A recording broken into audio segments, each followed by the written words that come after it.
الحمد لله الذي من علينا بالبداية بالهداية وأنقذنا من الضلالة بمحض الفيض والعناية والصلاة والسلام على سيدنا محمد الذي هو الوقاية من الغوايا وعلى آله وأصحابه ذوي الرواية من الدراية صلاة والسلام لا غاية لهما ولا نهاية أما بعد. رسول اللہ صلی اللہ علیہ وآلہ وسلم سے ہرگز کسی حدیث میں یہ ثابت نہیں ہے کہ تاجدار رسالت صلی اللہ علیہ وسلم نے ہمیشہ رفع الیدین کیا ہے، بلکہ کچھ احادیث سے رفع الیدین کرنے کا ثبوت ملتا ہے، اور کچھ احادیث یہ بتاتی ہیں کہ تاجدار رسالت صلی اللہ علیہ وسلم نے بعد میں رفع الیدین کرنا چھوڑ دیا تھا، اور چونکہ بعد والا عمل ہی سنت ہوا کرتا ہے اسی لیے احناف نماز کے اندر رفع الیدین نہیں کرتے۔ رفع یدین کرنے والی احادیث مبارکہ منسوخ اور مرجوح ہے، اور عدم رفع الیدین والی احادیث مبارکہ ناسخ اور راجح ہے۔ امام طبرانی اپنی کتاب المعجم الکبیر جلد نمبر 2 حدیث نمبر 1822 میں یہ روایت نقل کرتے ہیں، عن جابر بن سمورہ قال، جابر بن سمورہ رضی اللہ تعالیٰ عنہ کہتے ہیں، دخل النبی صلی اللہ علیہ وآلہ وسلم المسجد، نبی کریم صلی اللہ تعالیٰ علیہ وآلہ وسلم مسجد میں داخل ہوئے، فرآہم رافعی ایدیہم، تو رسول اللہ صلی اللہ علیہ وسلم نے صحابہ کو نماز میں رفع الیدین کرتے ہوئے دیکھا۔ قال، ارشاد فرما، ما لہم رافعی ایدیہم، انہیں کیا ہو گیا ہے، یہ اپنے ہاتھوں کو اٹھاتے ہیں، کأنہا ادناب خیل شمس، یہ اپنے ہاتھوں کو ایسے اٹھاتے ہیں جیسے شریر گھوڑے اپنی دموں کو حرکت دیتے ہیں۔ اسکنوا فی الصلاۃ، نماز میں سکون اختیار کرو۔ اس حدیث پاک کو امام بیہقی نے اپنی کتاب حدیث نمبر 3563 3564 کے تحت ذکر فرمایا، اور 3565 میں یہ حدیث پاک نقل فرمائی عبداللہ ابن عمر کے شاگرد حضرت مجاہد جو کہ تابعی ہیں، یہ کہتے ہیں، کان ابن زبیر اذا قام فی الصلاۃ کأنہ عود، حضرت مجاہد کہتے ہیں کہ عبداللہ ابن زبیر جب نماز میں کھڑے ہوتے تو بالکل اپنے ہاتھوں کو حرکت نہیں دیتے تھے، ایسا لگتا کہ وہ ایک لکڑی ہیں۔ اور امام بدر الدین عینی حنفی المتوفی 855 ہجری اپنی کتاب البنایہ شرح ہدایہ کے جلد نمبر 2 صفحہ نمبر 288 میں یہ روایت نقل فرمائی ہے، عبداللہ ابن زبیر نے ایک شخص کو نماز کے اندر رفع الیدین کرتے ہوئے دیکھ کر ارشاد فرمایا، ما فإن هذا شيء فعله رسول اللہ صلی اللہ علیہ وسلم ثم ترکہ، رفع الیدین کرنا چھوڑ دو، اس لیے کہ یہ ایسی چیز ہے جس کو رسول اللہ صلی اللہ علیہ وسلم نے کیا پھر اس کو ترک کر دیا۔ مصنف ابن ابی شیبہ جلد نمبر 1 کتاب الصلاۃ حدیث نمبر 2454 حضرت ابراہیم حضرت اسود سے نقل کرتے ہیں، حضرت اسود کہتے ہیں، قال صلیت مع عمر فلم يرفع يديه في شيء من صلاته الا حين افتتح الصلاة، اسود کہتے ہیں، میں نے عمر ابن خطاب کے ساتھ نماز پڑھی، عمر ابن خطاب نے تکبیر تحریمہ کے علاوہ نماز کے اندر کسی مقام میں اپنے ہاتھوں کو نہیں اٹھایا، آپ نے رفع الیدین نہیں کیا۔ اس حدیث کے متعلق امام جعفر طحاوی اپنی کتاب شرح معانی الآثار جلد نمبر 1 صفحہ نمبر 465 پر لکھتے ہیں، وَهُوَ حدیث صحیح، یہ حدیث صحیح ہے۔ جامع ترمذی حدیث نمبر 257 قال عبداللہ ابن مسعود الا اصلی بکم صلاۃ رسول اللہ صلی اللہ علیہ وسلم، کیا میں تمہیں رسول اللہ صلی اللہ علیہ وسلم کی نماز پڑھ کر نہ بتاؤ؟ فلم یرفع یدیہ الا فی اول مرۃ، عبداللہ ابن مسعود نے نماز پڑھ کر بتائی، فلم یرفع یدیہ الا فی اول مرۃ، تو پہلی مرتبہ کے علاوہ آپ نے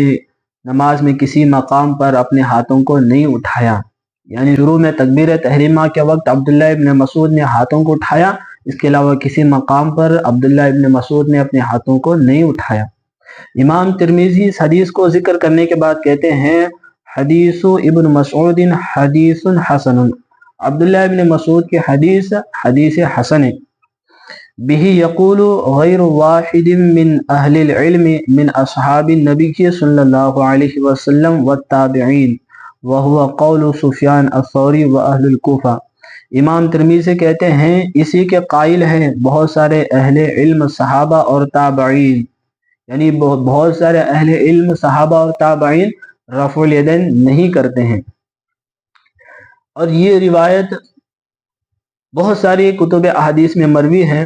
حافظ احمد بن علی تمیمی نے اپنی کتاب مسند ابی یعلا میں 336 حدیث پاک کے تحت اس کو ذکر فرمایا، اور اسی کتاب کے صفحہ نمبر 204 پر لکھا ہے اسنادہ صحیح، اس کی سند صحیح ہے۔ عبداللہ ابن مسعود والی روایت چند وجوہات کی وجہ سے بہت ہی زیادہ قوی ہے۔ پہلی وجہ یہ ہے کہ یہ روایت عبداللہ ابن مسعود سے مروی ہے جو کہ فقیہ اور عالم صحابی ہیں۔ صحیح بخاری کی حدیث پاک ہے، حدیث نمبر 4713، عبداللہ ابن مسعود اس کے راوی ہیں۔ عبداللہ ابن مسعود کہتے ہیں سمعت النبی صلی اللہ علیہ وسلم یقول، میں نے اللہ کے رسول صلی اللہ علیہ وسلم کو فرماتے ہوئے سنا، خذ القرآن من اربعۃ، 4 لوگوں سے قرآن سیکھو، من عبداللہ ابن مسعود، عبداللہ ابن مسعود سے قرآن سیکھو، وسالم ومعاذ وابی بن کعب۔ اور صحیح بخاری کی 4714 کی ایک اور حدیث مبارکہ ہے، عبداللہ ابن مسعود خطبہ دے رہے تھے،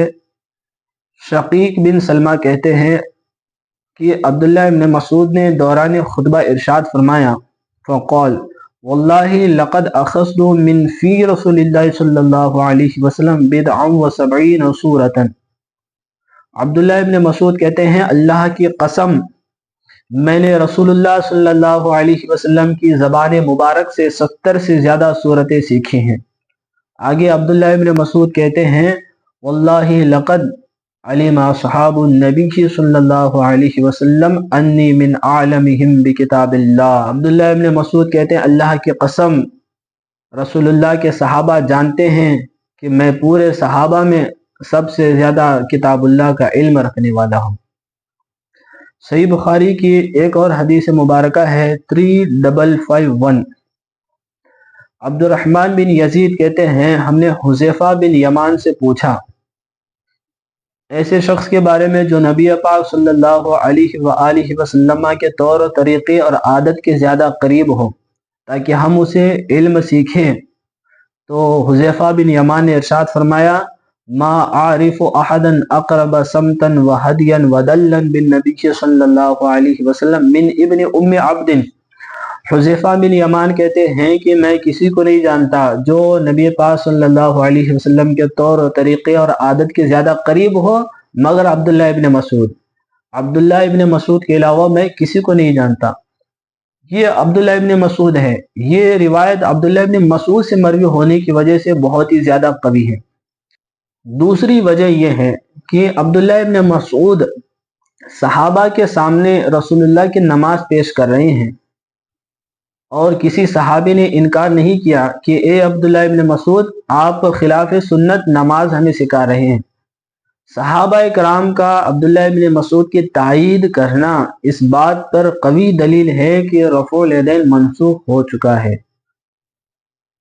تیسری وجہ یہ ہے کہ امام ترمذی نے اس روایت کو نقل کرنے کے بعد ارشاد فرمایا کہ یہ حدیث حسن ہے۔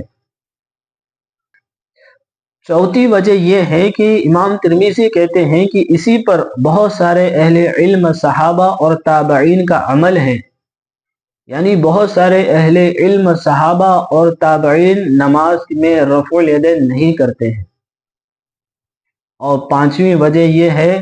کہ اس حدیث مبارکہ کو امام الائمہ سراج الامہ کاشف الغمہ امام اعظم ابو حنیفہ جلیل القدر تابعی عظیم الشان مجتہد وقت نے اس حدیث پاک کو قبول کیا اور اس پر عمل کیا ہے۔